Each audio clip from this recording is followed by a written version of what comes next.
It started to happen gradually. I would walk into a room and say something and no one would notice. I would say, "Turn the TV down, please." And nothing would happen.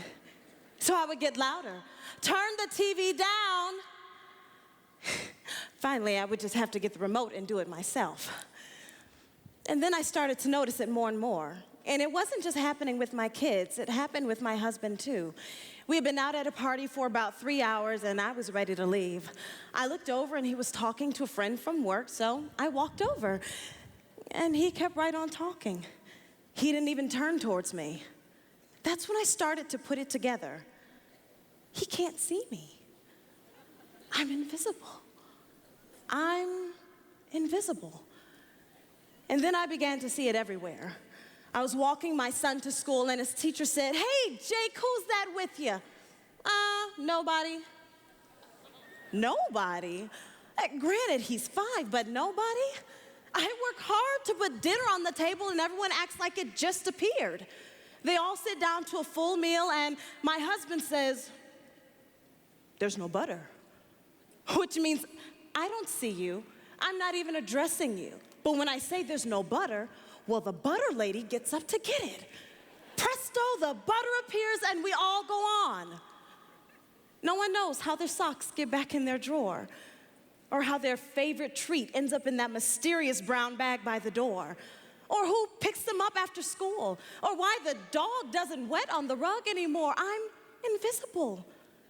No one sees me. My teenager takes everyone else's advice but mine. My preschooler wants to play, but I'm just another body to roll over with the trucks. I'm invisible. In a crowded place, no one sees me. I'm just a mother at the grocery like every other mother looking for the coupon item. I'm just a wife at a business dinner like every other wife, bored to tears but happy to be out of the house. I'm invisible. Even catching up with a group of friends from college, no one sees me. They're discussing court cases and I'm into pillowcases. They're tracking the changes in the market and I'm thinking about diaper changes at the supermarket. It's not really the kind of stuff you want to discuss at a reunion. One night, a group of us were having dinner celebrating the return of a friend from England. Janice had just gotten back from this fabulous trip and she was going on and on about the hotel that she stayed in. I was sitting there looking at everyone all put together so well. I had on an old dress because it was the only clean thing I could find, quickly applied makeup in the car and threw my unwashed hair up in a clip.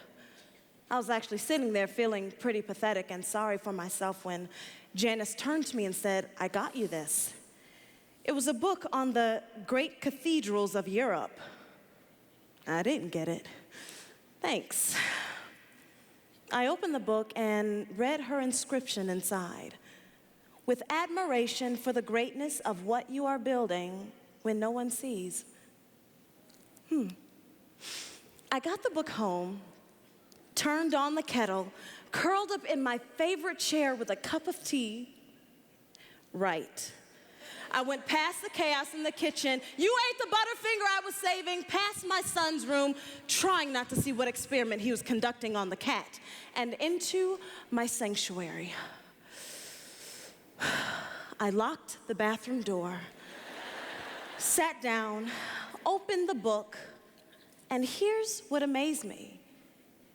You can't name the names of people who built the cathedrals. Looking at magnificent churches, you scan down and under builder it says, unknown, unknown, unknown. These people gave their lives for work they would never see finished. I mean, glancing at dates, some of these mammoth works took over 100 years to complete. One job, one task, no change of scenery. They trusted that God saw their work. Story has it that a wealthy merchant came to a building site and saw a craftsman carving a tiny bird on the inside of a beam. And he said, "Why are you doing that when the beam will be covered by a roof and no one will ever see it?" It is said that the craftsman replied, "Because God sees." They made personal sacrifices for no credit. They showed up at a job they would never see finished, knowing their names would never be on it. One writer says that no cathedrals would ever be built today because there are so few people willing to sacrifice to that degree. I closed the book. It was almost as if I heard God say, I see you. I see the sacrifices you make every day. You are not invisible to me. I miss nothing. No act of kindness, no sequin sewn on, no cupcake baked is too small for me to notice and smile over.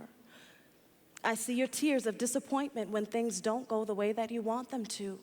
But remember, you are building a great cathedral. You can't see now what it will become. It won't be finished in your lifetime, and sadly, you won't get to live there, but if you build it well, I will.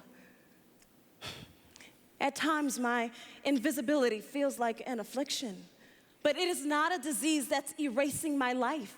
It's the cure for the disease of self-centeredness. It's the antidote to pride. It's okay that they don't know. It's all right that they don't see. I don't want my son who's bringing home a friend from college to say, my mom gets up at 4 a.m. and bakes pies and then hand-bakes a turkey for 3 hours and then presses all the linens. Even if I do those things, would mean I built a shrine or something to myself. I just want him to want to come home. And secondly, to tell his friend, you're gonna love it there. I am building a great cathedral. It's not for them. They can't see, not if I'm doing it well. As mothers, we don't work for them. We work for him. So now my prayer is a little different. I pray, oh Lord, make me more invisible. Help me love to do the things that no one sees. Help me make personal sacrifices for no credit to myself.